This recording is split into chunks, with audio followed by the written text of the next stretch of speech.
عربی زبان میں کل یہ 4 حروف ایسے ہیں جو فعل مضارع سے پہلے آ کر فعل مضارع کو خفیف کر دیتے ہیں۔ لن فعل مضارع میں 2 طرح کی معنوی تبدیلی لاتا ہے جی۔ نمبر 1، فعل مضارع میں زوردار نفی پیدا کر دیتا ہے، یعنی ہرگز نہیں کا مفہوم پیدا کر دے گا۔ دوسرا کام یہ کرے گا کہ فعل مضارع کے معنی مستقبل کے ساتھ خاص ہو جائیں گے، تو یہ حرف معنوی طور پہ یہ تبدیلی لائے گا فعل مضارع میں۔ زید جاتا ہے، ایک ترجمہ۔ نمبر 2، زید جائے گا۔ نمبر 3، زید جا رہا ہے۔ یذهب زید کے 3 ترجمے ممکن ہیں۔ مضارع نارمل، اب اس کے شروع میں لگایا جی لن، اس نے کیا کرنا ہے؟ فعل مضارع کو خفیف کر دینا ہے۔ یذهب جب خفیف ہوگا تو کیا بن جائے گا؟ یذهب۔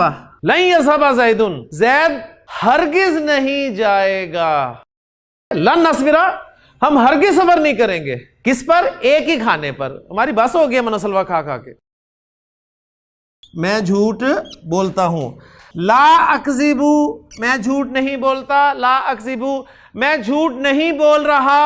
لا اکذب، میں جھوٹ نہیں بولوں گا۔ لا اکذب۔ لن اکذب، میں ہرگز جھوٹ نہیں بولوں۔ اشرب الشائی، میں چائے پیتی ہوں۔ میں چائے نہیں پیتی۔ لا اشرب الشائی، میں چائے نہیں پیوں گی۔ لا اشرب الشائی، میں ہرگز چائے نہیں پیوں گی۔ لن اشرب الشائی، ہرگز نہیں کا مفہوم مستقبل کے ساتھ لن فعل مضارع کے ساتھ استعمال کریں اور مفہوم پیدا کریں۔ دوسرا حرف ہے ان۔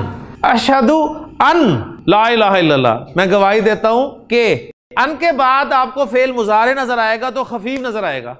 امرا، اس نے حکم دیا۔